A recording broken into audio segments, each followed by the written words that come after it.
ਬਿਸਮਿਲ੍ਲਾਹਿਰਰਹਿਮਾਨਿਰਰਹੀਮ। ਸਾਡੇ ਜਿਹੜੇ ਪਿੰਡ ਨੇ ਰੂਰਲ ਏਰੀਆ ਜਿਨ੍ਹਾਂ ਨੂੰ ਕਹਿੰਦੇ ਨੇ, ਖੁੜੀਆਂ ਦੇ ਨਾਲ ਖਾਈ, ਰਾਜੋਵਾਲ, ਸਾਬਨੀਆਲਾ, ਸੈਦਪੁਰ, ਸਿਕੰਦਰਪੁਰ, ਖੋਦੇ, ਬਗਿਆਣਾ, ਇੱਥੇ ਇੱਕ ਮਸਲਾ ਚੱਲਦਾ ਪਿਆ ਕਿ ਰਾਤ ਦੇ ਵਕਤ ਬਿਜਲੀ ਬੰਦ ਹੋ ਜਾਂਦੀ, ਔਰ ਬੰਦ ਬਿਜਲੀ ਅਗਰ ਚਲੀ ਜਾਵੇ ਤਾਂ ਪਤਾ ਹੀ ਕੋਈ ਨਹੀਂ ਕਿ ਰਾਤ ਨੂੰ ਫਿਰ ਉਹਨੇ ਸਾਰੀ ਰਾਤ ਆਉਣਾ ਹੀ ਨਹੀਂ ਦਾ।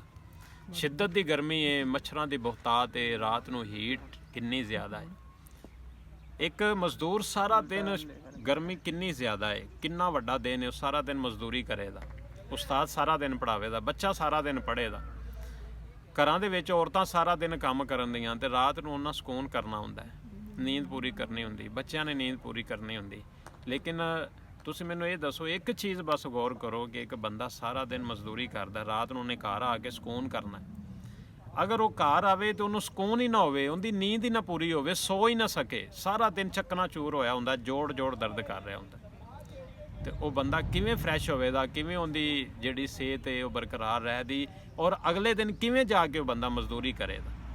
ਜਾਂ ਕਿਸੇ ਵੀ ਡਿਪਾਰਟਮੈਂਟ ਦੇ ਨਾਲ ਉਹਦਾ ਅਗਰ ਤਲਕ ਹੈ ਤਾਂ ਕਿਵੇਂ ਅਗਲੇ ਦਿਨ ਜਾ ਕੇ ਆਪਦੀ ਡਿਊਟੀ ਸਾਰੇ ਅੰਜਾਮ ਦੇਵੇ। ਇਹ ਮਸਲਾ ਇੱਕ ਮੇਰੇ ਇਕੱਲੇ ਦਾ ਨਹੀਂ ਦਾ। ਮੈਂ ਬਿਹਤਰ ਸਮਝਣਾ ਕਿ ਉਹਨਾਂ ਦੀ ਹਿਕਮਤ ਹੈ, ਕਿਉਂਕਿ ਸਾਰਾ ਦਿਨ ਬਿਜਲੀ ਨਹੀਂ ਲੈ ਕੇ ਜਾਂਦੇ, ਸਾਰਾ ਦਿਨ ਬਿਜਲੀ ਰਹਿੰਦੀ, ਲੋਕਾਂ ਨੂੰ ਸਕੂਨ ਰਹਿੰਦਾ ਗਰਮੀ ਦੇ ਵਿੱਚ। ਲੇਕਿਨ ਇਹ ਹਿਕਮਤ ਇਹਦੇ ਵਿੱਚ ਬਿਹਤਰ ਸਮਝਦੇ ਨੇ ਉਹ। ਲੇਕਿਨ ਫਿਰ ਵੀ ਕਹਿੰਦੇ ਤੇ ਥੋੜ੍ਹੀ ਨਜ਼ਰਸਾਨੀ ਕਰੋ ਕਿ ਰਾਤ ਬੜੀ ਕਠਨ ਹੈ, ਛੋਟੀ ਰਾਤ ਹੈ, ਨੀਂਦ ਵੀ ਪੂਰੀ ਨਹੀਂ ਹੁੰਦੀ। ਲੇਕਿਨ ਦਿਨ ਇੰਨਾ ਵੱਡਾ ਹੈ, ਛੋਟੀ ਰਾਤ ਮਤਲਬ ਬੰਦੇ ਨੇ ਨੀਂਦ ਪੂਰੀ ਕਰਨੀ ਹੁੰਦੀ। ਅਗਰ ਉਹਦੀ ਨੀਂਦ ਨਹੀਂ ਪੂਰੀ ਹੋਵੇਗੀ ਤਾਂ ਬੰਦਾ ਕਿਵੇਂ ਵਰਕ ਕਰੇਗਾ। ਮੇਰੀ ਫਿਰ ਸਾਡੇ SDO ਸਾਹਿਬ, ਐਕਸੀਨ ਸਾਹਿਬ ਦੇ ਅੱਗੇ ਅਪੀਲ ਹੈ ਕਿ ਇਹ ਮੇਰੀ ਇਕੱਲੇ ਦੀ ਕੰਪਲੇਨ ਨਹੀਂ, ਬੇਸ਼ੁਮਾਰ ਲੋਕਾਂ ਦੀ, ਹਜ਼ਾਰਾਂ ਲੋਕਾਂ ਦੀ ਇਹ ਕੰਪਲੇਨ ਹੈ। ਕਹਿੰਦੇ ਤੇ ਥੋੜ੍ਹਾ ਜਿਹਾ ਨਜ਼ਰਸਾਨੀ ਕਰੋ, ਇਹਦਾ ਥੋੜ੍ਹਾ ਜਿਹਾ ਜਿਹੜਾ ਨਾ ਸ਼ੈਡਿਊਲ ਚੇਂਜ ਕਰੋ।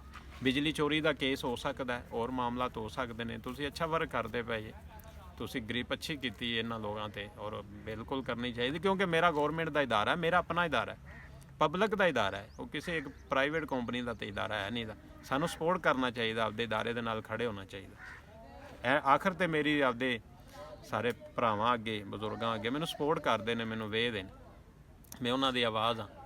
ਇਹਨੂੰ ਸ਼ੇਅਰ ਕਰੋ ਜ਼ਿਆਦਾ ਤੋਂ ਜ਼ਿਆਦਾ। ਅਗਰ ਆਪਾਂ ਨੂੰ